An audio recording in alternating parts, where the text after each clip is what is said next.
let's get into this video of Michael Bisping reacting to Jake Paul versus Anthony Joshua. Okay. Then we're going to move into Ariel Helwani's reaction to the whole thing. We're going to overlook a clip of Nikisa Badarian, all right, at the post-fight presser. Then we're probably going to watch Andrew Tate's emergency meeting. But I'm gonna just start it off like this and drop your opinions in the chat if you got one. But Jake Paul does not deserve respect for how he fought Anthony Joshua. Don't give a fuck. I'm not going to help you guys make your points either until, you know, the time is right. So if you got an opinion, drop it in the chat. But I'm going to start it off like this. Jake Paul does not deserve respect for how he fought AJ. Point blank, period. Now let's listen to Michael Bisping. All right, so as we know, Anthony Joshua knocked out Jake Paul at the weekend. And today we are going to talk about this. Look at that. That is insane. Now, of course, if you scroll down, readers contact AI fake image alert. I'll be honest, I just did another video. I got to already pause it. First of all, it's AI. Jake Paul literally low-key got like a mental disorder, bro. I've never seen something like this before in my life. This guy is putting up AI images, asking who he should fight next. He really think he done it. He really think he done it and he made it. And that's why we got to destroy him for the third time. Part 3. Okay, we got to destroy him again. The amount of clout chase on this kid is just absolutely ridiculous. I swear to God, I truly believe Jake Paul got some kind of mental disorder, bro. This is the fight game, and I have never seen anything like this following a loss off a performance like he had. And I'm just saying right now, your guys' intelligence should be insulted if he's getting this shit past you. Not that it's AI, not that. His narratives that like he somehow won coming out of this. Bro, you should feel insulted. Even when he says stuff like, who should I fight next? Canelo? That should insult you guys. That should insult you guys. Another video, and I didn't even see that, right? So it is AI. But the reality is that it still could be real. There's another video out there where Jake Paul's lying in a hospital bed and his face is all swollen. And he's like, I'm okay, guys. Pray for me. Just pray for me. Thought I would win against Anthony, but here I am with a broken jaw learning. This is what I'm talking about. I literally think he has a mental disorder. Like, this is some weird, goofy fucking ass shit, bro. Some goofy ass shit. Just a fucking goofball. The hard way. I'll heal, and I'll be back. And no doubt that'll be AI as well. So I fell for it, okay? I'm a boomer, whatever you want to call it. And then so he be posting this AI shit about his face like that. But he posts an x-ray image of a broken jaw with no name on the photo, right? Anyone who's got an x-ray knows the name comes on that photo. If you really want to get that shadow of a doubt, without a shadow of a doubt proof, you would put your name in that picture you posted. But you guys really think, right? Because Jake Paul can make up an image of his face all busted up even though it's not real. And you guys still want to believe that Jake Paul broke his jaw because he posted a screenshot of an x-ray that doesn't even have his name on it. Now, I'm not saying Jake didn't break his jaw, but Jake Paul, there's no proof that he broke his jaw. There's no concrete proof. No concrete proof. The point that I'm making still stands. Boxing is not a game. Fighting is not something you pick up and mess around with, right? If you're a fighter, if you're a boxer, if you're a mixed martial artist, right, you have to take this seriously and you have to respect the game. That's why when he fought Anthony Joshua, I scoffed at it. I talked a little bit of shit because of the lunacy. And I said, someone's going to end up dead. Someone can die. 10 to 13 boxers die per year. It is not a game. Now, of course, the man wants to make money and he wants to box people and he wants to entertain his fans and thrill audiences. And that's great. And God bless him. Fair play to him. The man is very, very successful. I've never talked shit about that. I've only talked shit about a 58-year-old Mike Tyson or fighting retired, semi-retired UFC legends and then talking shit about them, right? All I've ever said is box someone your own age and size. And then this thing with Anthony Joshua, I was like, this is crazy. Now let's talk about the actual fight for a second. It happened in the 6th round, and it happened in a 22-foot ring. A typical ring is 20 foot. This one was 22 foot because he wanted a bigger room to operate, a bigger space, a bigger ring, somewhere to run away and be on his bike and stay away from Anthony Joshua. Okay, so let's actually break this down, because people are saying, we've been in the stream, right? So we were seeing in the stream recently that, yes, or okay, let me put it like this. Jake Paul fought in a 22-foot ring, right? Michael Bisping saying the standard is a 20-foot ring. Now Jake Paul was also putting out this narrative that it could go up to 24 feet, right? So he picked the middle ground. I think that might be a cope. So let's find out for real. I don't know. But let's see. Okay. What size ring did AJ and Dubois fight in? Very simple question. A 22-foot ring. Okay, so it's fine, I guess, that Jake Paul fought in a 22-foot ring. Okay? I didn't know.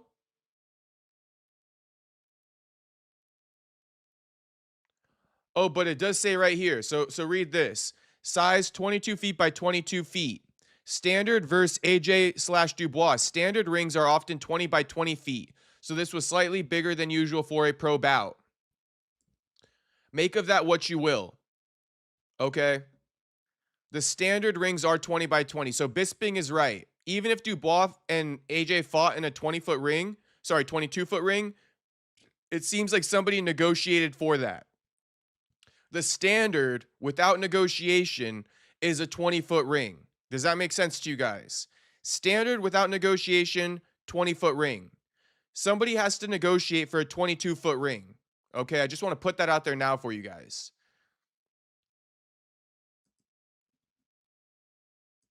Now, I don't blame the guy. I'd have done the same thing, right? Because Anthony Joshua is gigantic and has the kind of power that could potentially do that to you, right? Maybe it's real, maybe it's AI, right? Either way, his face is going to be swollen today. That's a fact, right? The bigger ring gives you more space. Jake Paul did about 5 miles of road work, shot about 25 double leg takedowns because he didn't want to stand there and go toe to toe with him like Francis Ngannou did, because he knows what would have happened, okay? And ultimately, it ended up happening anyway in the 6th round. And yeah, okay, he's going to have the street cred of standing there and say, I went 6 rounds with Joshua. He didn't go. And what's the difference between how Francis Ngannou fought AJ and how Jake Paul fought AJ? Ngannou fought AJ like he believed he could win. And Jake Paul never did, not for 1 second of that fight.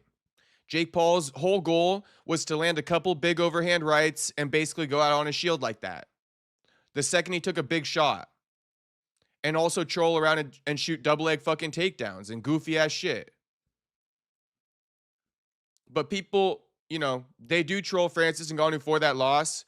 I think Francis deserves more respect than Jake Paul does, even if he got knocked out quicker. 6 rounds with Anthony Joshua. He ran around, he avoided the fight, and then ultimately got clipped, okay? They made $92 million each. Fair play. That is insane money, okay? It's not fair play. It's not fair play. Jake Paul doesn't deserve to make that kind of money. That's the stance I'm on now. It's not fair play, bro. Jake doesn't deserve to make that kind of money, bro. But nobody wants to understand the point where it's like, bro, Jake Paul was forced to fight AJ because Jake Paul wanted to break a record and get one of the highest pay-per-view gates of all time, so to speak. I know it's on Netflix, but you get what I'm saying. He wanted to get one of the highest paydays of all time to flex that he broke records in boxing. He right behind Mayweather Pacquiao. Well, in order to do that, that's why he was going for Gervonta first, because he needs one of the biggest draws in the sport so that he could get this payday. That's the only thing he was looking for. When Gervonta didn't work out because of the DV allegations, he went to AJ. He got forced into this spot because of the money. But nobody thinks that deeply, and it's just fucking shocking to me. But it's okay, because I'm here for you guys. I am here for you. And so it's not fair play. It's not fair play. It's a call to fucking robbery, and not the good kind of robbery. This ain't no put the ski mask on, we going in the cage, we robbing the bank. That's not what this is. That's what Floyd Mayweather did. He put the ski mask on. He robbed the motherfucking bank when he fought Conor. Okay? This is not the same thing. This is a legit fucking robbery. Jake Paul owes Netflix money back. But the first person that responds is Andrew Tate, okay? 39 years old. Clearly, he got hoodwinked by the AI as well. Now, he says, why are you laughing at a man braver than you? No, I'm not even going to go there. I'm not even going to shed light on it. And that is a great point. Okay. And the reason that Andrew Tate said that is because he also fought on Saturday night. He stepped in the ring at Misfits in Dubai, went up against Chase Demoor. And I got to say... No, I am going to acknowledge it. It's not bravery, it's stupidity. There's a difference. It's not bravery, it's stupidity. Jake Paul stepping in the ring to fight AJ is exactly that tweet he reposted. It's as simple as this, bro. Would you take $92 million to get knocked out by AJ? Everybody in the world would say yes to that. Jake Paul's not brave because he took $92 million to fight AJ. Anybody in the world would say yes to that. That does not equal bravery. That equals stupidity, bro. There's a complete difference. Bravery is beyond money. Bravery means you said, fuck it all. I'm a warrior. I'm a dog. Put that x-ray on me. You're going to see a dog in my motherfucking chest. Okay? Not Jake Paul. So he not brave. I'm not going to give him that fucking credit. He not brave. I would have stepped in the ring too to fight AJ for 92 fucking million. Are we crazy? Okay? Are we crazy? I'm going to say it one more time too so it's really solidified in people's minds. Jake Paul did the equivalent of, would you take 92 million to get knocked out by AJ? And he basically said, yes, I would. That ain't brave, bro. He didn't look very good, right? But he did have the balls to step in there, right? And I do respect that. And he put a tweet out afterwards. I think it was a tweet. You know, most men worth 700 million that are 39 years old aren't doing what I did. They're out there with whores or whatever. And you know what? He's got a point. He doesn't need to do this, but he felt the need to step back in there. He wanted to thrill a competition. He was a Thai boxer. He was an ISKA world champion. And he wanted to get back in there and see if he still got it. Well, the answer is he doesn't, right? He didn't look very good. Chase Demoor didn't look very good either. The pair of them looked kind of amateurish. And Andrew Tate got tired very, very quickly. So let's get to this point too, right? Because everybody wants to say this is the worst fight we ever seen, so we're not going to respect him. Not that easy, boys. You're not going to get this shit past me. Okay, you're not getting this shit past me. You're not getting this bitter ass hater shit past me because people want to call me, right? It was in my comments. People want to call me a D1 hater. Okay, people want to call me a motherfucking D1 hater, and that's fine. Shit, at least they put me as D1. Okay, because I ain't no D3 hater. Shit, if anything, I'm D1. Okay, but people want to chalk it up to I'm a hater. No, everybody who's fucking hating on Andrew Tate and the fight with Chase Demoor, you guys are actual haters. I just see things the correct way. And yes, call me a narcissist. But at the end of the day, there's two camps. There's my camp and there's Ariel Helwani's camp. Which side do you want to claim to be on? Because Ariel Helwani disagrees emphatically with everything I got to say. And we're going to pull it all up. But I'm just saying, whose camp you want to be on? Okay, but let's get to this real quick because Bisping says it was a shit fight, which it was. But everybody's saying because it's a shit fight, these guys don't deserve respect. I'm sorry. But when there's a fucking high school fight after school, right? They go behind the school, they duke it out. Little street fight between two dudes who never fought before. But guess what? No matter how sloppy it is, if they fight their heart out, if they show something you didn't know about them, their toughness, right? What happens? They get respect. It's not about how fucking pretty the fight was. It's about how much metal and how much heart you showed. That's what it's about. So two dudes on the street could fight. It's going to look worse than this one, probably just as bad, and they get respect. Because it's not about how ugly the fight is. It's about who put their heart on the line. And Jake Paul, that's my biggest complaint with him. He didn't put his heart on the line. He stepped in that ring, never had any intentions of ever winning. If somebody enters a street fight, okay, and they enter that street fight and they never have intentions of winning, do they get respect? No, they fucking don't. And then what do they say? Oh, but how many people from school came to watch? No, shut the fuck up. That ain't how you chalk things up, because that's what people are saying about Jake Paul. But how many people came to watch him? It doesn't matter, bro. It's even worse. How many people came to watch him and he stepped in that ring and never tried to win one time? Let's continue. But he did have the balls to step in there, so fair play to him for that. And Jake Paul did have the balls to step in there as well, so fair play to him also. But this next one, listen to this. This is Jake Paul's manager, Nikisa, talking about why Jake lost the fight. I think a great. Now, before we even get into it, I know I'm probably going to insult somebody in the chat right now, and I'm sorry. We got Kevin from Chicago saying something that I'm not even sure I understand. But Kevin from Chicago saying, you contradicted yourself when you brought up stupidity earlier. If Jake fought, how you would have liked that would have been true stupidity and possibly been left with a brain bleed. Kevin from Chicago, I do get what you're saying, and it's just absolutely astonishing that you even defend Jake that way. Okay, because what you're insinuating is Jake wasn't on the level of AJ, okay, and that Jake's not a real boxer, right? But does Jake want you to think that? Going into this fight, Kevin, does Jake want you to think that he's not on the level of AJ, that he's not a legit boxer, that he can't be a future champion in the sport? Does Jake Paul want you to think that going into the fight? No, that's not what he wants you to think. Because the expectation he put out there, that he set, is that he's a future champion in the sport. He can beat guys like Terrence Crawford, fucking Canelo, Alex Pereira, okay? That he's confident enough to beat a guy like AJ. But then you move the goalposts and you say, well, when they stepped in the ring, it would have been stupid for him to even try against AJ. So why did they even fight, homie? Why the fuck did they even fight? Of course he wasn't being brave. He was being fucking stupid. Yes, 100,000%, Kevin. Don't get me started right now. You are 100,000% wrong, homie. You're 100,000% wrong. I just had to walk you down real quick. Drop the donuts in the chat. The glazed donuts, drop them in the chat. Drop the motherfucking walking emoji in the chat, because I'm walking these boys down again. Part 3. Keep it coming, Kevin. You know I love you, Kevin, and I love everybody in the chat, but I'm going to go after all of your asses right now who's on Jake Paul's side, because there's only one right side on this.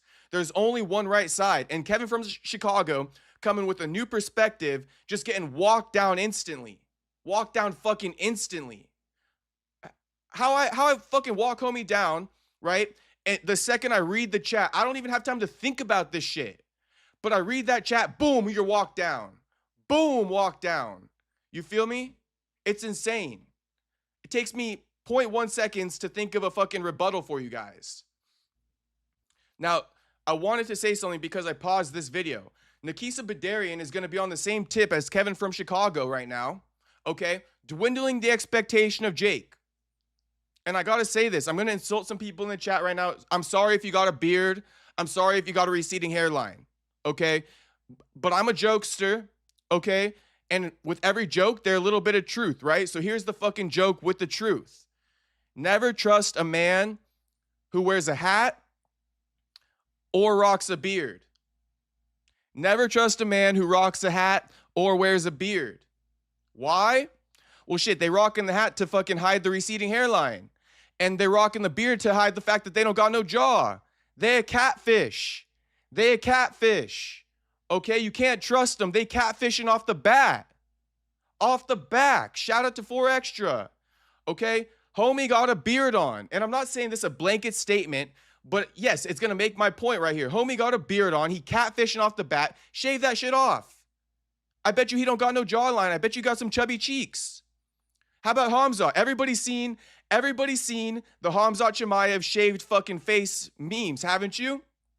How does Hamzat look? That boy's a catfish. That boy is a fucking catfish.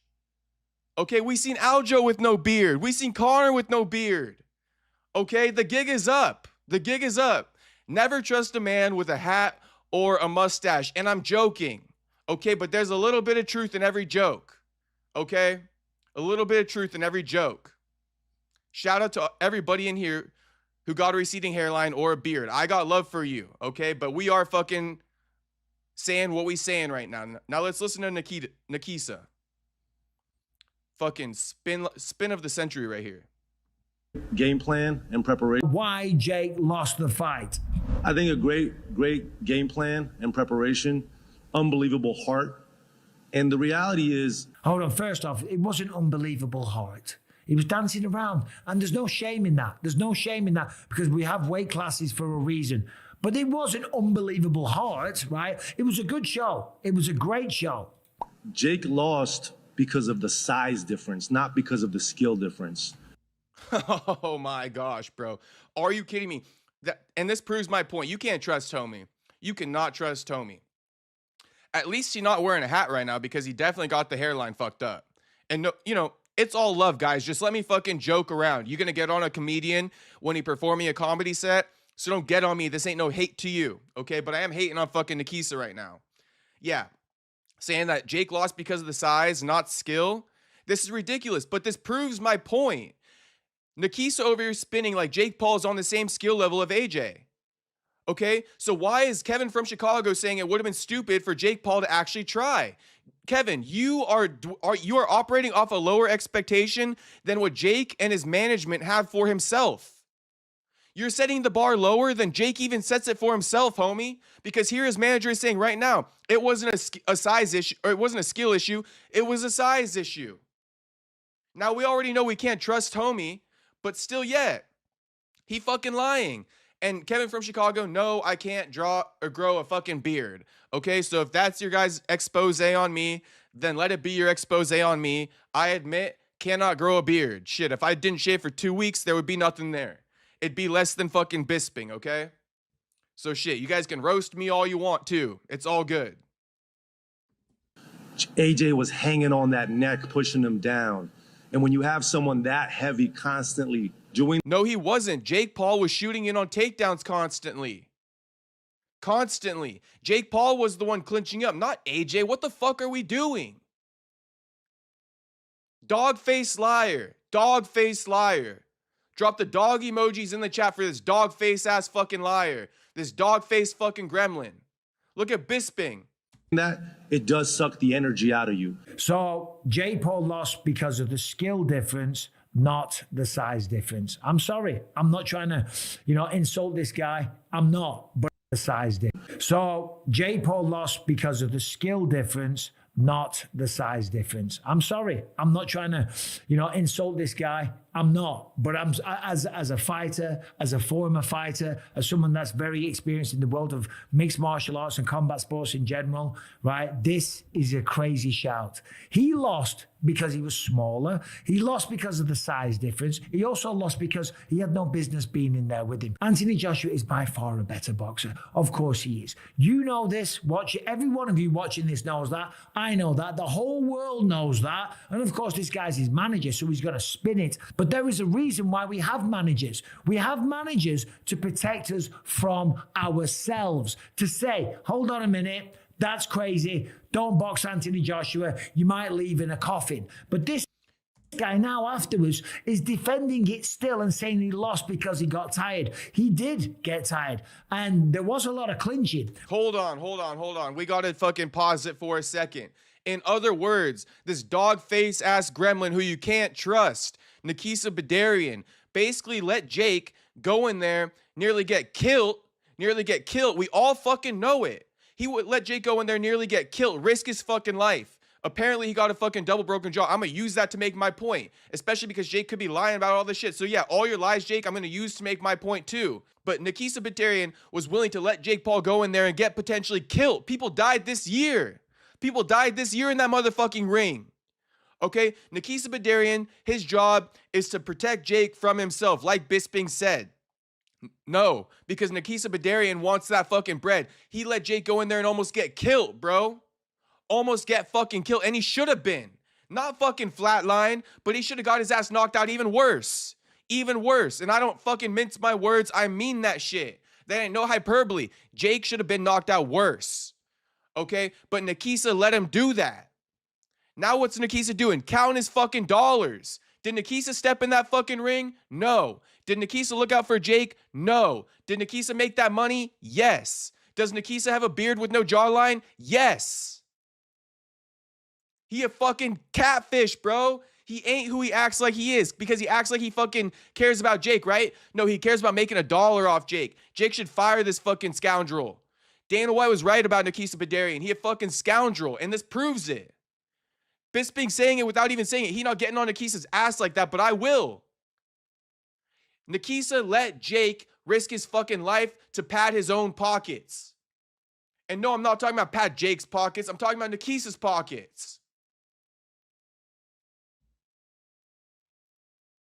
But the clinching was from Jake Paul, from him shooting, from him actually getting double underhooks, from him doing anything he could when Anthony Joshua moved forward to stop the punches being thrown. When you're clinching, you can't throw punches. And the referee should have got in there a lot quicker as well. But for this guy to be blaming it on the size only and not the skill is insane. And whilst Jake Paul goes off to hospital and has to have surgery, and yeah, those AI images are probably bullshit and all the rest of it, right? He's sitting there counting his money. Listen, Jake Paul's made loads of money. He's had lots of big lucrative fights, and he probably will continue to have more. And I wish him the best of luck. I really do. Just box someone your own size, not a 35er, not a super heavyweight, not a two-time world champion, okay, or a gold medalist at the Olympics.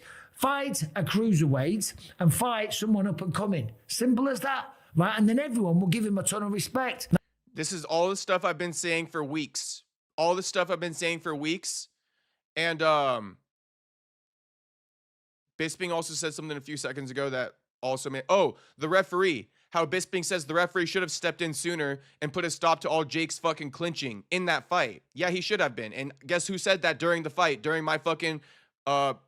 commentary, me.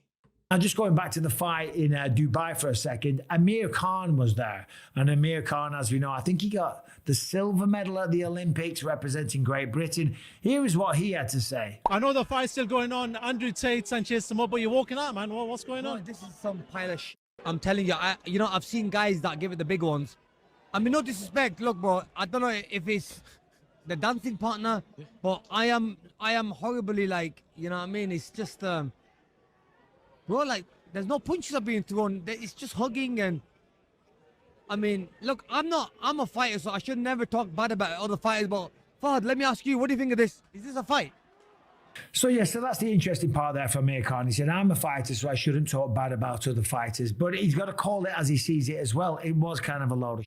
It wasn't good. It wasn't skillful. But hearing Amir Khan sitting there talking about how he should have hit other fighters, but he couldn't help himself because it was a bit of a show, I echo those same sentiments. Now, Darren Till was there, and Darren Till said he had to walk out. I consider myself one of the best striking martial artists on the world. This is like weird because Bisping included this as like a part of Darren Till's reaction to the Jake Paul fight.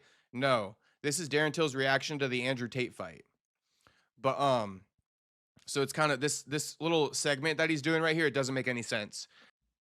A pair of shout out to HT like that call me out, and I'm sat ringside. I have to leave because it disrespects everything I believe in, everything I've shout out to drunk ass Darren. Just, what am I watching? I'm actually unlearning as I'm watching. Now remember, there was a bit of a situation where Darren Till might actually fight Andrew Tate or Chase Demoor or some of the other people because he does box on Misfits. Keep both of those guys, Andrew Tate and Chase Demoor, even though he's not a heavyweight, keep them away from Darren Till. Darren Till left. He gave his thoughts on the fight. Looked like he'd had a few beers to me. Are you intoxicated? But hey, God bless him. He's on a boys' night out in Dubai with the lads. Have a few beers, enjoy yourself. Darren Till would have smoked the absolute pair of them. It's simple as that. He would have knocked them out cold, flatlined. Simple as that. Okay, now let's get into... there's so many things, man. There's so many things. Now Nikisa's saying some bullshit, which I don't even care about. But Nikisa, I'll read the quote just because it's at the top of my timeline. I'm kind of glad Jake didn't win. And I know that may sound harsh, but imagine if Jake Paul beat Anthony Joshua. What would be the motivation to continue to get better? Jake always says the best lessons or the best wins are from your losses. And I believe that happened with Tommy Fury. And I 100% believe that happened here.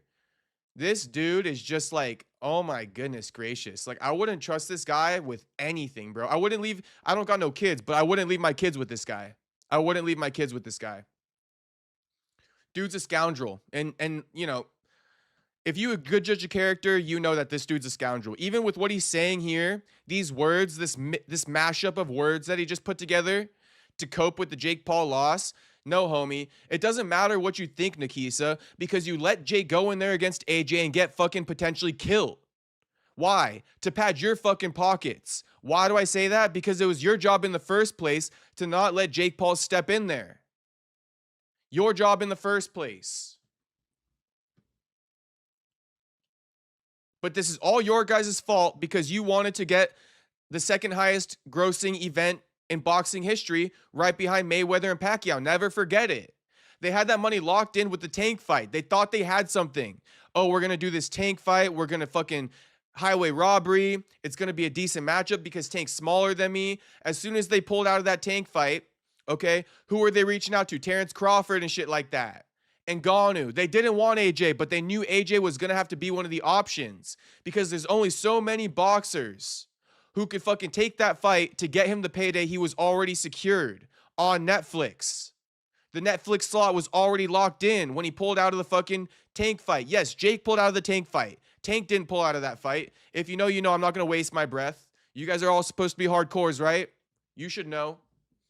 Let's read dumbass fucking Ariel's opinion here. The outrage after Jake x AJ seems to come from two groups, people with unrealistic expectations and virtue signalers. Do you want to know the groups of people who I think are defending Jake and AJ? I think it's people who are directly involved in the production, aka Ariel. I think it's fighters who are too scared to go against other fighters and are using this fraternity mindset. Okay? And I think it's a lot of uneducated fans who rely on X to form opinions for them. And they don't got two legs to stand on. Okay? That's who I think is defending Jake. Since Ariel wants to make all these fucking opinions right here, and let's break it down. People with unrealistic expectations, again, for the millionth time, guys, it's not an unrealistic expectation to have believed that Jake Paul could have stepped in there against AJ and actually competed to try to win. That's not an unrealistic expectation. It's crazy how much the goalpost is being moved. That is the expectation Jake Paul set. That is the expectation Jake Paul set. Jake Paul, for the millionth time, I'm going to keep saying it, for the millionth time, Jake Paul made people think that he was on the level of a Terrence Crawford, a Canelo, an Alex Pereira, an AJ. Okay, he makes people think he could become a world champion in boxing. Okay? Where is the unrealistic expectation? This is the expectation he's been setting. It's not an unrealistic expectation. In fact, Ariel, what the truth really is here, Ariel, is you never believed in Jake, and you just admitted it subconsciously. You never believed in Jake, even though Jake has basically begged and pleaded with everyone in the community, believe in me. I'm who I say I am. I'm who I say I am. Believe in me. I could beat Canelo. I could beat Crawford. Because what happens in those fights? What happens in those fights? It's still going to be unrealistic expectations to think he could beat them. That's what he's claiming to be. How are you going to get the fight and you're not, it's going to be a foregone conclusion that you're going to lose? Of course you're going to get the fight because people think you're going to win it. Because you think you could be competitive. So this is bullshit. Unrealistic expectations. Ariel, you admit that you never believed in Jake. And honestly, Jake should be more on my side. At least I believed in his ass. Not that he could have beat AJ, but that he had a chance to. Because that's what he was putting out there. And I hopped on the fucking train to go along with what he's saying because he would fucking scream it and yell it to anyone that would listen. And now the second he loses to AJ, oh, those expectations are unrealistic. And the only reason why Ariel Helwani is defending this is because he was a part of the production, number one. And number two, he wants to save his relationship with Jake. What's a virtue signaler? Let's find out what a virtue signaler is. A pejorative neologism for the expression of a moral viewpoint with the intent of communicating good character, frequently used to suggest that the person is more concerned with appearing virtuous than with actually supporting the cause or belief in question. So basically, the same shit he's saying about people being virtue signalers with Jake Paul is what Ariel did with Andrew Tate. That's what Ariel did with Andrew Tate because he hated on Andrew Tate, even though the Andrew Tate fight and the Jake Paul fight is the same type of fucking narrative. Okay? Two guys claiming to be something they're not. Okay? But Ariel's on Andrew Tate's ass for that, right? He not on Jake Paul's ass for that, right? Because why? Because Ariel has the intent of communicating good character. He wants to be on the right side of the Andrew Tate beef, right? He wants to be the one who's morally correct with the whole Andrew Tate thing because a lot of people hate on him. And it's actually harder to be on my side defending Andrew Tate. Ariel's the fucking virtue signaler. It's crazy that he's calling people virtue signalers when he's virtue signaling. We're going to listen to Ariel right now, this 4-minute fucking rant. But before we do, if you knew what you were getting into, it was an entertaining fight. There's really not much to be upset about. Boxing is on Netflix. Fighters are getting massive opportunities, and there were big moments. It was a spectacle, simple as that. This is just a fucking D3 cope. This ain't even a D1 cope. This is a D3 cope. At least people call me a D1 hater. Okay? This dude not even good at coping. D3 fucking cope.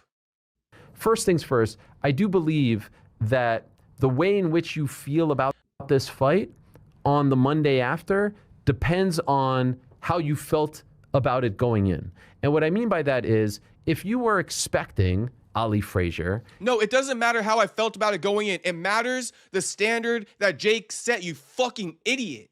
You fucking idiot. It doesn't matter what I thought. It's the standard that Jake Paul set. It's the fact that Jake Paul got the second highest payday in boxing history behind Mayweather-Pacquiao, and he didn't fucking fight to win. That's what it's all about, bro.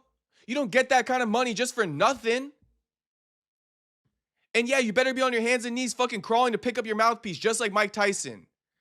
If you're gonna get all the way up there just to get your ass beat, you better really get your ass beat. If you were expecting Gotti Ward, if you were expecting Canelo Crawford, if you were expecting the best of the best, perhaps because you don't know much about boxing, or perhaps because you fell for whatever promotional tactics or anything like that, if you were expecting high-level boxing, a firefight akin to some of the great fights over the past couple decades. This dude is actually doing a good job of trying to get people, okay? Man, he's doing a good job, and I'm just going to call it all out. Let's rewind it. Emotional tactics or anything like that. Much about boxing. If you don't know much about boxing, right? If you don't know much about boxing, it doesn't matter what I know about boxing. It's not about me. Stop putting it on me, homie. It's about Jake Paul. It's about the fact that Jake Paul got this opportunity against AJ with all this money, a headliner on Netflix, and he didn't deserve it. If you get an opportunity like that, if you get propped up in the ring like that, you better be able to fucking hang. Is that so hard to understand? Is that so hard to understand? If you get propped up in the ring, you better be able to hang. Point blank, period. It's not about what I thought. Jake Paul got himself into that position. He talked himself into that position, and he couldn't hang. That's what the problem is. And not only could he not hang, he didn't even have the warrior spirit to go along with it. So that's one thing. Ariel's saying, if you don't really know boxing, it has nothing to do with you or me or any of the fans. It has to do with Jake. Or perhaps because you fell for whatever promotional tactics or anything like that. No, we didn't fall for any promotional tactic. Jake Paul set a standard for himself that he's been begging people to believe in for years. Okay? You got to fucking eventually co-sign him to some degree. All right? He gets this AJ fight, and he gets fucking the second highest payday in history, bro. This is all it's about right now. He gets the second highest payday in history. And he fights like that. It's not about the promotional tactic. It's about what he fucking did in there. If you were expecting high-level boxing, a firefight akin to some of the great fights over the past couple decades. If you were expecting an elite high-level fight, right? That's not what I was expecting. That's not what I was expecting. Like I already said, Andrew Tate's fight was super trash, okay? Super trash. And did I say I respect him? Yes, I did. Why? Because he showed his warrior spirit, even if it was a trash-ass fight. It has nothing to do with a world-class fight. So this guy's moved the goalpost 3 times now. 3 times now. And keep in mind, he's the one who worked for this fight. He's the one who worked for it. Durant, stuff like that, Hagler, Hearns. If you were expecting that, you were obviously disappointed. Because No, I was expecting Jake to fight his heart out. I was expecting Jake to not shoot 20 takedowns. That's what I was expecting. I was expecting Jake, if he got hurt, to show his warrior spirit. That's what I was expecting, you fucking idiot. was no way that this fight was going to live up to that. There was no way. Just given who was fighting, given the fact that Jake has, going into the fight, 13. It didn't have to live up to anything but the standard Jake Paul set for himself. It didn't have to live up to anything but the standard Jake Paul set for himself, homie. 13 fights on his resume, and Anthony is who he is. There was a massive discrepancy in terms of skill, size, height, weight, reach, resume, years in the game, everything. Everything was in Anthony's favor. So if you were expecting that kind of fight, you were obviously disappointed. The other group of people who are disappointed, so there's two groups. There's fans who maybe were, convinced that this was going to be something else. And then there's media who, for whatever reason, every time Jake Paul fights, feel like they have to virtue signal either to other promoters or to a community and fan base and say this was a sham, this was fixed, this was a black eye, this was the demise, this was the death, this was this, that, and the other. That's what they. And before this fight, was I saying all that stuff? No, I actually was excited for the fight. Before this fight, I was actually excited for it. I wasn't trashing the fight. I wasn't saying shit about it. I was excited for it. I was like, damn, Jake Paul might beat AJ. This is going to be crazy. Okay? Jake Paul, although he a dead man walking, he could do it because of the stage AJ's at in his career. So no, just for the record about this whole virtue signaling thing, I'm not one of these people who was going to hate on the Jake Paul fight regardless. That ain't me. That ain't me. They have to do. And then there's another group of people who knew exactly what it was from the get-go, who knew that, Jake Paul is still a novice boxer, who knew that he was biting off more than he could chew, who knew that, hey, he wasn't forced to fight Anthony Joshua. There was no matchmaker who said, hey, you must fight this guy next or else. No, they knew that he picked Anthony Joshua for whatever reason. Obviously, he can't fight Julio Cesar Chavez Jr. on Netflix. Netflix isn't going to be interested in that. He's fucking leaving out the truth about the part where Jake Paul was already guaranteed the second highest payday in boxing history. Yes, you have to fucking provide some type of elite level competition. It couldn't be Julio Cesar Chavez Jr. But Ariel not going to mention this shit, bro. That's why you guys can't trust a guy like this. He's literally trying to make a point to you guys while leaving out the most glaring details. There's an exact reason why AJ had to fight Jake, Ariel, and you know that exact reason why, but you're not going to say it. Let's see you start stuttering or some shit like that because you're really doing mental gymnastics to make your point.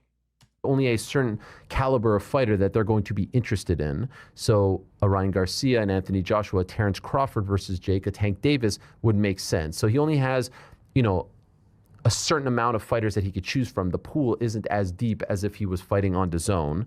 So you knew once he picked Joshua that, okay, the deck was stacked against him. The odds should have been greater. We said this all week long. We said this all throughout the buildup. It should have been, negative 20,000 in favor of Joshua to be the favorite. And it was going to take, a real crazy circumstance for Jake to pull off the victory. If you are one of those people who knew exactly what you were getting, I would actually imagine that you walked away from that fight on Friday thinking to yourself, you know what? I actually think that delivered. I was actually okay with that.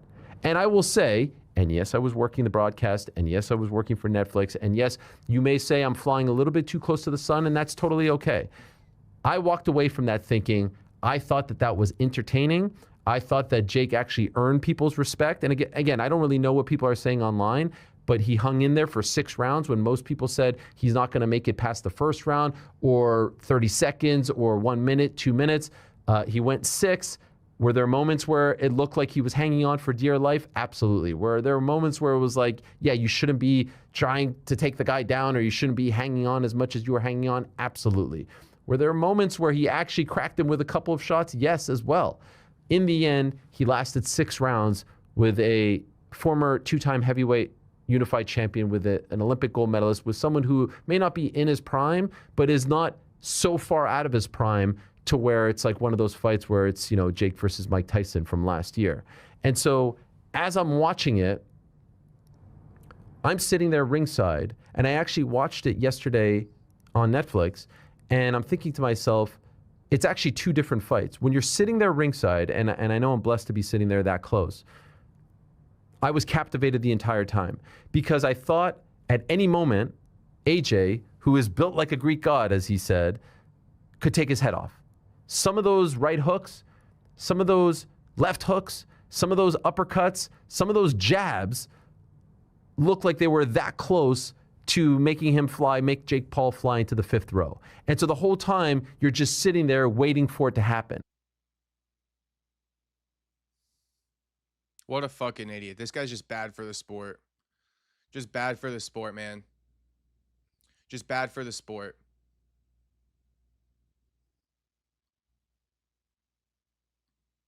So far out of his prime, champion with it, an Olympic gold medalist. Were there moments where he actually cracked him with a couple of shots? Yes, as well. In the end, he lasted 6 rounds with a former 2-time heavyweight unified champion with it, an Olympic gold medalist, with someone who may not be in his prime, but is not so far out of his prime. The bottom line is you don't put together a fight that no one has a chance in winning. You just simply don't put it together. And you definitely don't fucking give him the 2nd highest payday in boxing history for it either. You just don't do that. Point blank, period. You can make all the excuses you want, make all the reasons you want. Point blank, period. I'm done wasting my breath on fucking dumbass Ariel. Let's hear this one because I feel some type of way about this one, right? Ariel saying, is it fair to say that after all the debates we've had about this topic over the years, the greatest fraud check of all time happened Saturday when Andrew Tate lost to Chase Demoor? Nah, bro. The greatest fraud check happened fucking on Saturday or on Friday when Jake Paul never tried to beat AJ once. Do you guys see how Ariel is actually virtue signaling here? Because clearly Ariel's okay with a guy advertising himself to be something he's not and completely undelivering in the ring, right? We just got done listening to Ariel say that. He's completely fine with Jake Paul fake advertising himself to be somebody he's not because he knew it was going to be a spectacle because he's smarter than that, right? We had this conversation last night. Well, then if Ariel was smart enough to know that Jake Paul didn't stand a chance against AJ, Ariel should have been smart enough to know that Andrew Tate, right, coming off of 5 years out of the ring, 39 years old, may not have performed, right? He may have had some ring rust. Okay, it may have been an ugly performance. Ariel should have known that shit too, but he didn't. He giving Andrew all the credit basically that I'm giving Jake Paul. Here's the difference though. Jake Paul been training his ass off. He been active.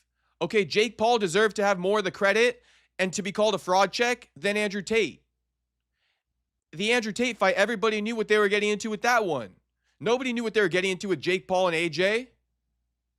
You did, but you didn't. Because why? Jake Paul's been training. He got all the fucking recovery, training, money can buy. He been active. Andrew Tate, not been active. He's also 39 years old. How old's Jake Paul? 28, 29.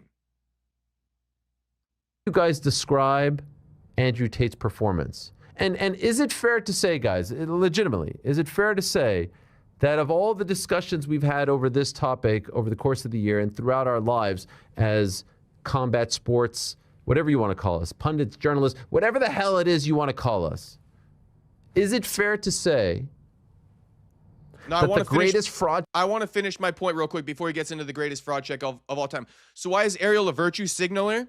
With all that being said, right, why is Ariel a virtue signaler? If he's going ahead and getting on Andrew Tate for how he lost to Chase Demoor, calling it a fraud check, false advertisement, right? But he doesn't have the balls to say fraud check and false advertisement to Jake Paul. So why is Ariel virtue signaling? Well, because we all know that Andrew Tate got that whole toxic masculinity thing going on, right? We all know that, right? And for some reason, it rubs beta males the wrong way. I'm sorry if you're getting a shot right there. But for some reason, it rubs beta males the wrong way. Okay, so what's Ariel trying to do? He's virtue signaling to be on the correct side here and to be against Andrew Tate. He virtue signaling. But like I already told you guys, he's completely okay with people false advertising who they really are. He's completely okay with it because he just co-signed Jake for it. The only reason why he's on Andrew Tate's ass right now is because of Andrew Tate's masculinity shit and Ariel just as bad as fucking MMA guru type shit. He going with the narratives. He going with the narratives. He not really saying what he feels, right? He going with the narratives. So that's why Ariel's virtue signaling. It's just so funny to me. calling people virtue signalers who are backing up Jake Paul, but here he is virtue signaling, hating on Andrew Tate. Here's the difference too for people who weren't in the stream last night. Andrew Tate fought Chase Demoor believing he could win. He did lose, but he fought Chase Demoor believing he could win. He never gave up. Jake Paul never fought to win for 1 second in that Anthony Joshua fight, and he gave up. Check of all time happened on Saturday when Andrew Tate lost to Chase Demoor. It's an interesting philosophical question, because if you wrap in the persona part of it, then yes, like that's pretty. This might be the quintessential fraud check, because his whole thing is world champion. Yes, 500. Alpha male, the man, commenting on other fighters, and the best part is the cope. And look, man, the whole thing is world champion. Yes, 500. alpha male. See what I mean? See what I mean? Trust me, it rubs a lot of beta males the wrong way, the way Andrew Tate does his thing. Look at Ariel. First thing, you're bringing up alpha male. Yeah, alpha male. And when he went in that ring, he didn't give up on himself. He looked like a shit fighter, but he acted like an alpha male. He stood on business. He stood toe-to-toe with fucking Chase Demoor. He gassed after the second round, and he never quit. But what would Ariel know about being an alpha male? What the fuck would this fucking scoundrel-ass fucking mouth breather know about being an alpha male? He knows nothing about being an alpha male. Nothing about it. 99% of people who he walks by would fucking take that ass. I'm going to say that again. 99% of people Ariel walks by on the street on a daily basis are taking that ass. Okay? My man goes into the grocery store. Everybody in the grocery store beating his ass. My man goes to the gym. Everybody in the gym beating his ass. My man goes to work. Everybody at work beating his ass. These two dudes beating his ass. But what the fuck you know about being an alpha male? Nothing.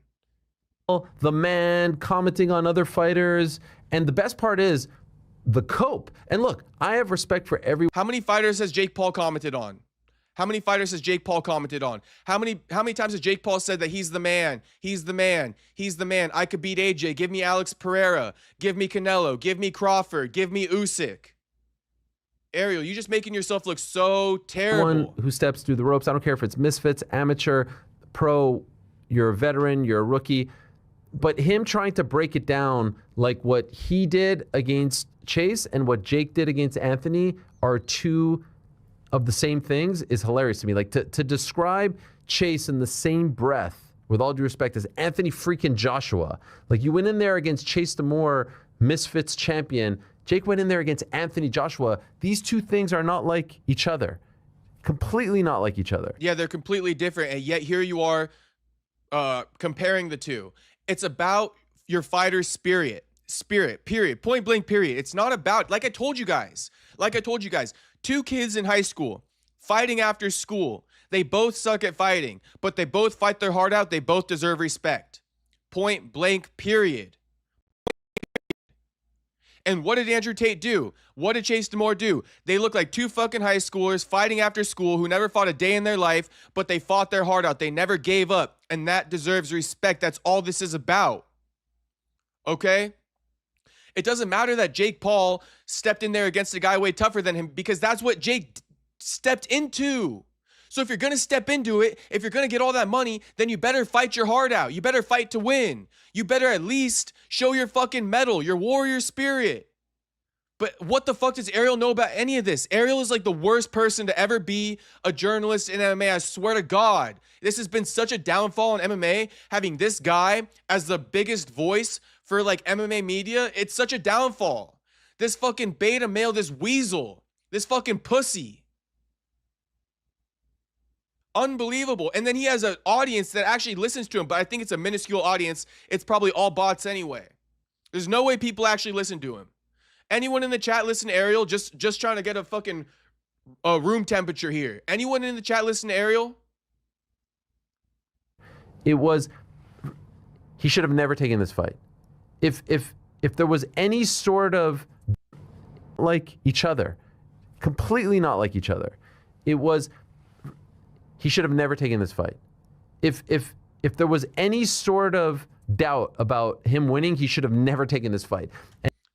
Well, Jake Paul should have never taken the fight either. Jake Paul should have never taken the fight, homie, but you don't say that, do you? Because there was no chance of Jake Paul winning, right?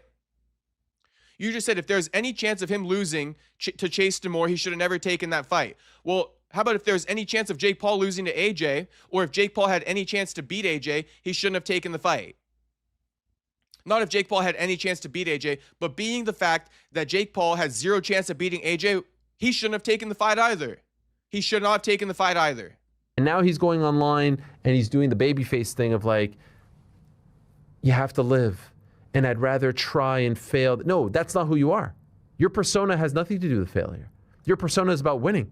Your persona is about achieving wealth and success. Your persona is not about trying and, hey, if you don't succeed, you gave it the old college try. That is. Nah. Again, look at him trying to spin it. I don't know why the shit that Andrew Tate says pisses off so many fucking people. But it's like Andrew Tate I don't think he's ever necessarily sold the idea. It's not like I listen to him religiously, but I don't think Andrew Tate sells the idea that if you try and don't succeed, you're a fucking failure in life. I mean, that's the worst advice I could ever hear. Nah, you should try. And yeah, you might fail, but at least you tried. And that's exactly what Andrew Tate's been saying after the fight. Yeah, I failed, but at least I tried. And Ariel's trying to make this out to be some negative thing. Everybody in the chat right now, you might fail at what you try at, but you should still try it.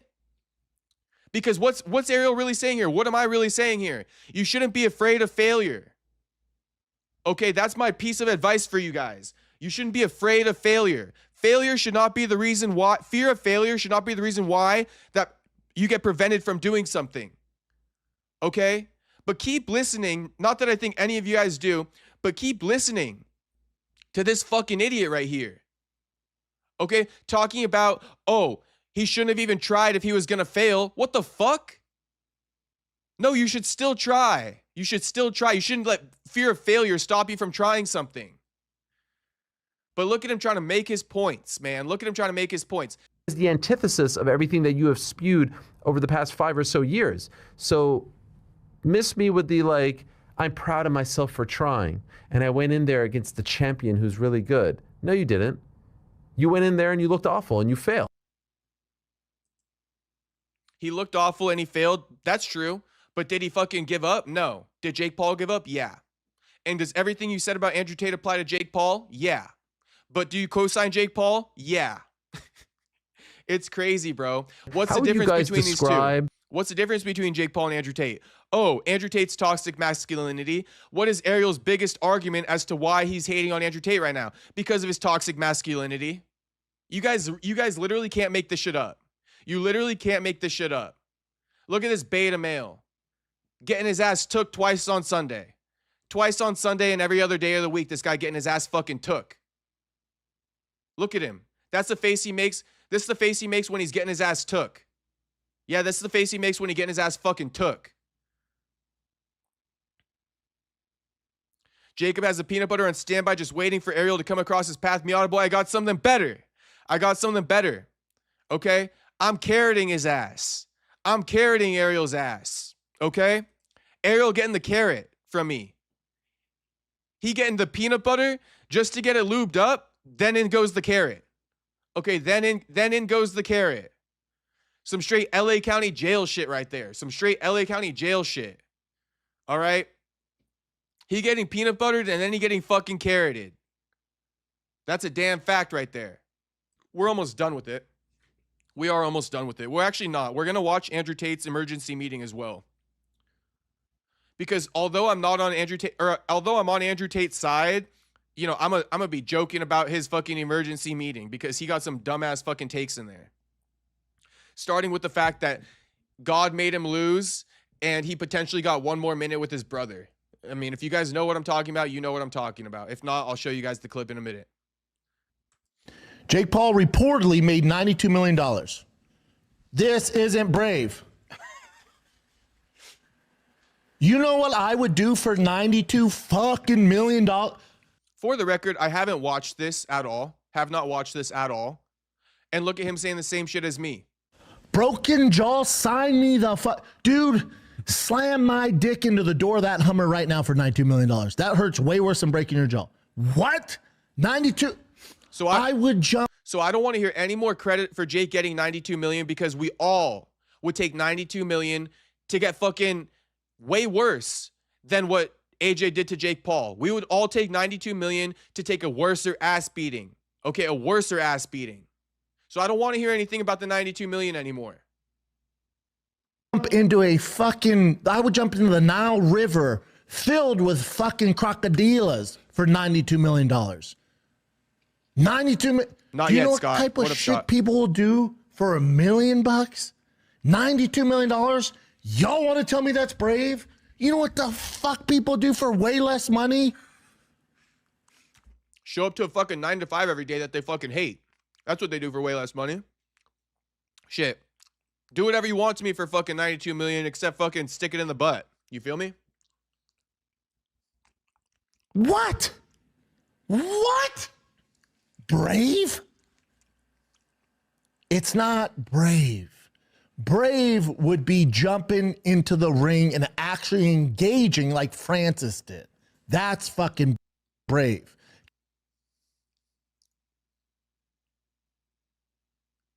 Mic drop. Mic drop. Mic drop. Because now you're playing the game. I'm not hating on Jake Paul. He's beat the system. The boxing community, y'all want to hate on him, you should be thanking him. He's made boxing relevant more so than anybody in the last 5 to 6 years. Who cares? Who cares? No, he didn't. Nobody asked Jake to do this. Shut the fuck up. Shut the fuck up. Nobody asked Jake. Nobody needed Jake to save boxing. Shut the fuck up with that shit. Save it. Save it. As you guys can tell, I don't give a fuck if I had agreed with him a second ago. The second you start saying some out-of-pocket ass shit, start glazing up Jake Paul, I'm gonna get on that fucking bumper.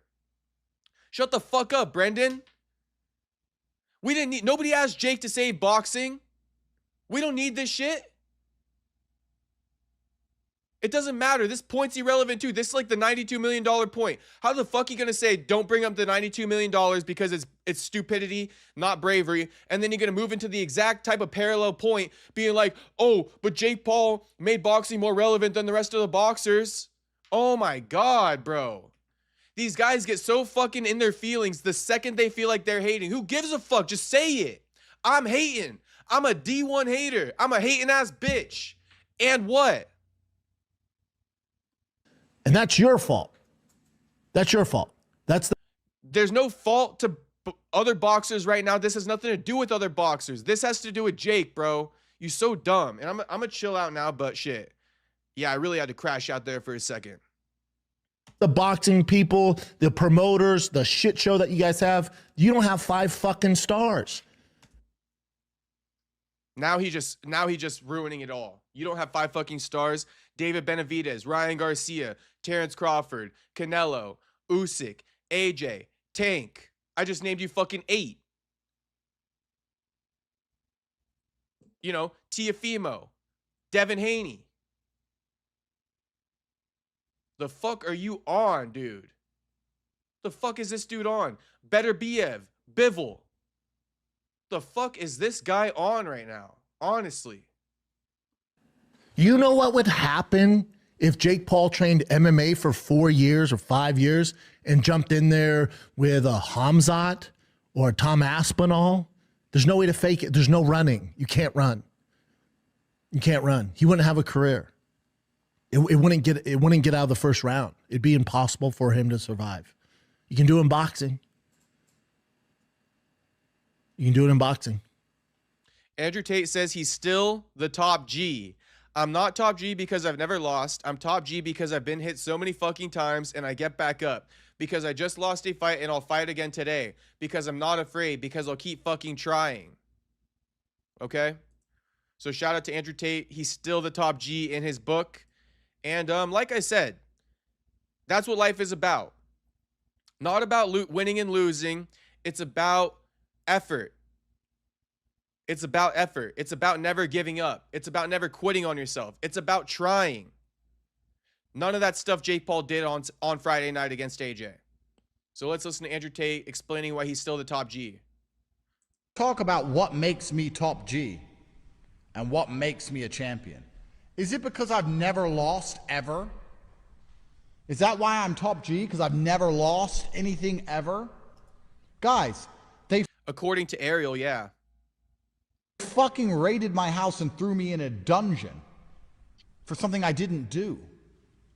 I lost my fucking dad. I've been to hell and back 1,000,000 times. I have struggles none of you know about. Am I top G because I never lose? What kind of man would I be if I never lost? Imagine my life went perfectly all the time. Imagine I didn't need to go to the gym and I had muscles and I never lost a fight and I had money from the sky and any girl I wanted and I just went through life and got everything I wanted. I wouldn't even be a good person.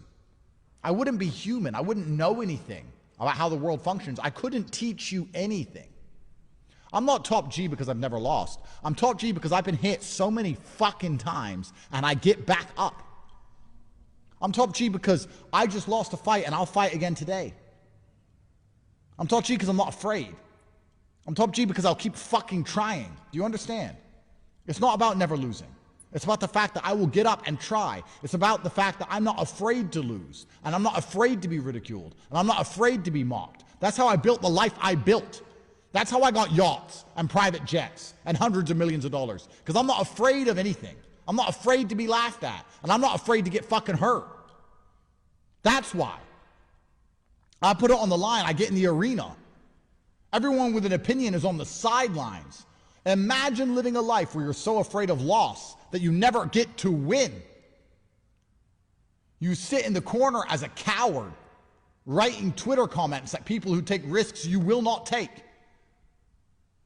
As an insignificant unknown, a nobody. And you're so afraid of someone saying something bad about you that you're going to sit there and not take the risk. What kind of fucking man does that make you? It makes you the kind of man who is forgotten to history. Napoleon is in the history books. He lost battles. Muhammad Ali lost. Tyson lost. Champions sometimes lose. Sometimes the stars just don't align and you just lose.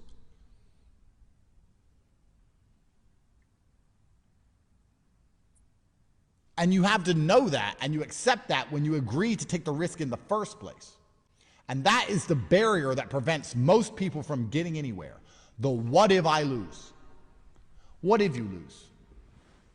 I just lost in front of the world. Got paid 20 fucking million fucking dollars. I'm fine. And let's talk about what. Okay. So, I mean, I don't know what you guys expect me to say to that. And I'm not calling Andrew the top G by saying this, but I agree with the sentiment of what Andrew's saying. You know, it's not about winning and losing. Even champions lose because everyone's saying, I thought you're a 4-time champion kickboxer. Okay, that doesn't mean he's never going to lose. You feel me? Like, yeah, he lost, bro. It don't matter. What matters is the effort you put forth. Okay? That's what matters.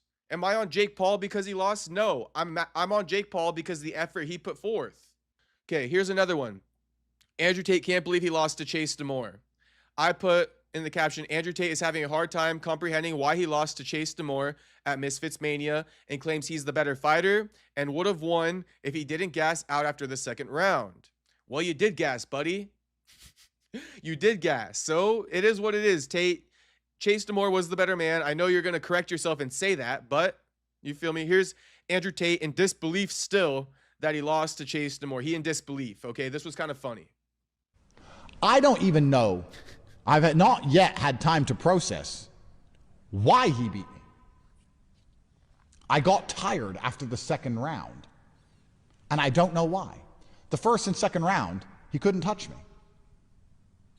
If I didn't get tired, I would have won. I'm a better boxer, but I did get tired. Maybe. Well, then you're not the better boxer, homie. You're not the better boxer. Maybe it's ring rust. Maybe I'm too old. Maybe he's too heavy and he kept leaning on me. I don't know why, but he beat me. And let me make something else very clear to you. I have complete respect for Chase Demoor. Complete respect for him. This is that same thing Brendan Schaub just did where he like says his point and then he realizes how it comes off and he does like this correction at the end. I know the pressure he must have been under to take this fight. It was an opportunity for him, yes. And it was a risk for me. But we had pressure on different sides. Both sides of the coin, we had pressure in different directions. It would have been very difficult for him mentally, just like it was very difficult for me mentally. And for him to turn up on the day and get it done, complete respect to him. Okay, second to last clip. We're going to pull up the Rumble and hear what Andrew Tate said at the end of his emergency meeting. I'm going to show you this last clip, then I'm going to show you one last clip on the Rumble stream. Why did I get tired? Okay, so Andrew Tate says God made him lose to Chase Demoor. And here's the quote. Here's the excerpt. It's actually too good. This excerpt is insane, okay? I'm already laughing. But Andrew Tate says this. Maybe Tristan would have smoked a bunch of cigars and died 1 minute earlier if I had won. Maybe I get 1 extra minute with my brother because I lost. And he says that was God's plan, to give him 1 extra minute with his brother. And obviously he's not being 1,000,000% literal, but shit, it came out of his mouth. So we're going to make fun of him for it. And then I put in the caption, Andrew Tate is going to great lengths to justify his loss to Chase Demoor at Misfits Mania and is suggesting God made him lose to save his brother Tristan Tate. It's actually comical. Okay, we're going to listen to it right now. Look at the meme to the lady. Let's listen to it. Also, you don't see this comment, but somebody says, that's the worst cope we've seen in a while. And it is. It's one of the worst copes I've ever heard. Let's listen, though. I don't know. It doesn't make sense. The only thing that makes sense is that I was not supposed to win. Why was I not supposed to win? Is the world a better place now that I've lost? Maybe the win means more to Chase than it would have meant to me. Maybe Chase couldn't handle the loss. Maybe God decided, you know what, Chase has been through enough with mocking and things on the internet. Chase doesn't need the loss right now. Andrew can handle the loss better. Maybe God decided. Maybe if I won, we would have went out and celebrated that night, and Tristan would have smoked a bunch of cigars, and maybe he would have died 1 minute earlier. And maybe I get an extra minute with my brother because I lost. And if that's the case, then I'm glad I lost. You have to have faith in a higher power. I do have faith in a higher power, but that was an insane cope, homie. I would have just kept that shit to myself. I got faith in the higher power. Shout out to God and Jesus. But shit, some things you keep to yourself, Tate, and that was definitely one of them. God made you lose to give you 1 extra minute with your brother Tristan. Okay. All right. All right, Andrew. All right, homie. The lesson in all of this, and I don't need to know exactly what it is. If God decides that for some reason he's going to instantly gas me when I was in perfect physical condition so that I lose, then I have to accept God's decision. And I'll take the punches in the face like a man. And I'm not going to bitch, I'm not going to complain, and I'm not going to cry. I'm going to take it. God decided on that day that that's what has to happen to me, so I did it. Why did I get tired? Okay, and this is a great opportunity for me to let the boys know, all the God believers in the chat, okay?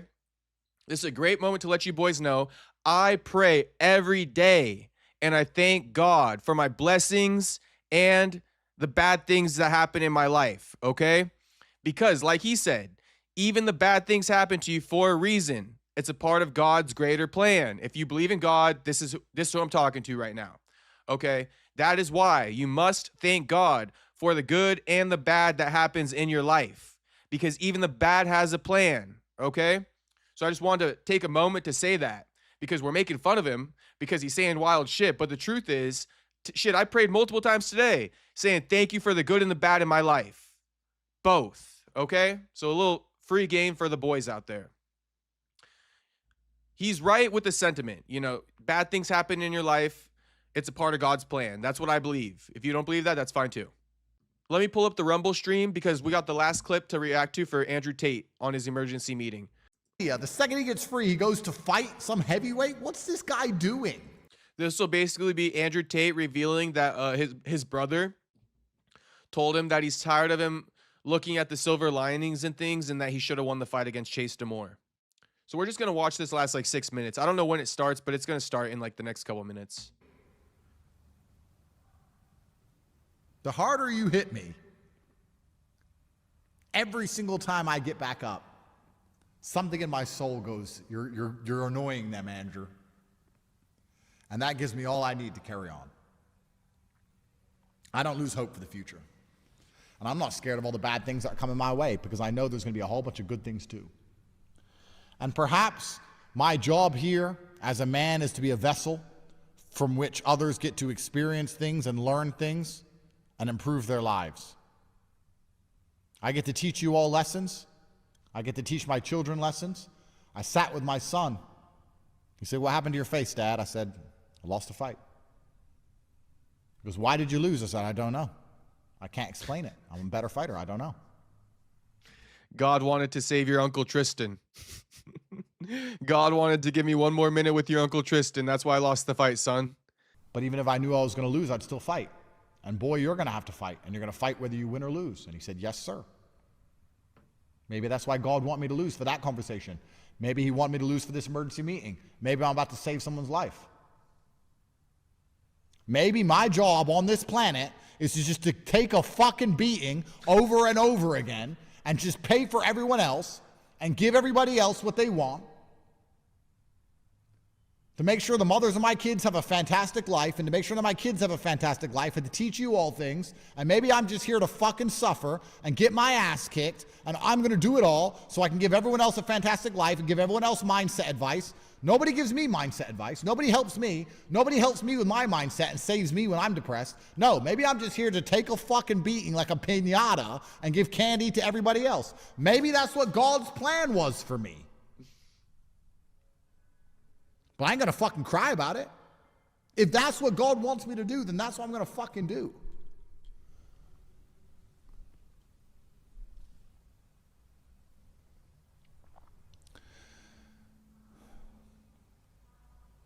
Tristan said to me, "What happened?" I said, "I got tired. I don't know why." He said, "You deserve that win. You've been through so much. You deserve that win." I said, "I know." He goes, "You trained so hard. You're in fantastic shape." I said, "I know. I just got tired. If I didn't get tired, I would have beat him. He couldn't hit me in the first round. He couldn't touch me." And he said to me, "I'm tired, Andrew, of watching you find the silver linings in all of the clouds. You deserve to have a sunny day. You're so good at finding a silver lining on a cloud. Every time something bad happens, you find a way to learn something or make it good. But I'm tired of you having to suffer all the time and look for the silver linings. Why can't you just ever have a nice day? Why can't you ever have a sunny day?" His brother Loki told him, "Stop fucking spinning shit. You fucking lost. Quit fucking losing in the first place." That's what he meant when he said, "I'm tired of you always finding the silver linings." Little bro saying, "Quit fucking losing, big bro. I'm done with you losing. Point blank, period. No more silver linings because you need to start winning." But shit, let's continue. I mean, that's how I would have took it. Inside, if somebody told me that, I'd be like, damn, I'd be losing too much. Then I'd be making it a positive. Damn, you right. You right. I got to quit losing. But that's not what he said. I said, "Well, we've had so many fucking clouds that we've got a lot of fucking silver." Instantly finds another silver lining, and the silver lining itself is crazy. So I guess that's what it is. I'm so good at finding the silver lining. When you throw me a cloud, I'll find the silver. Now I've got a big pile of it. Hundreds of millions of dollars of it.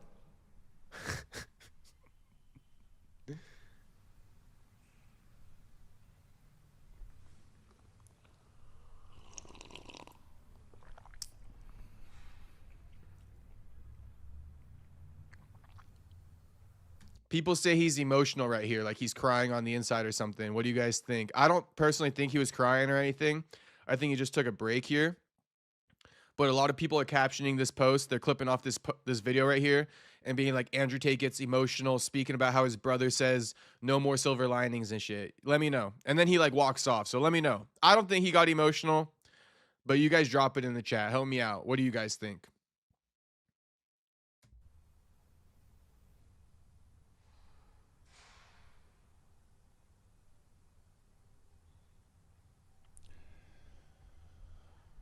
Anyone who thinks less of me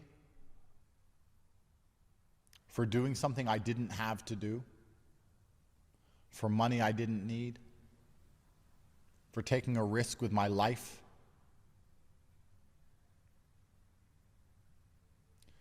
has a character defect and a morality defect. And they're not the kind of people I want to like me. So that's fine. Anyone I've inspired has made it all worth it.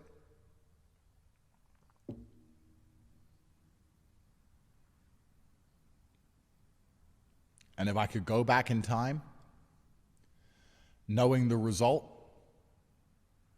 knowing I would lose in front of the world, I'd do it again.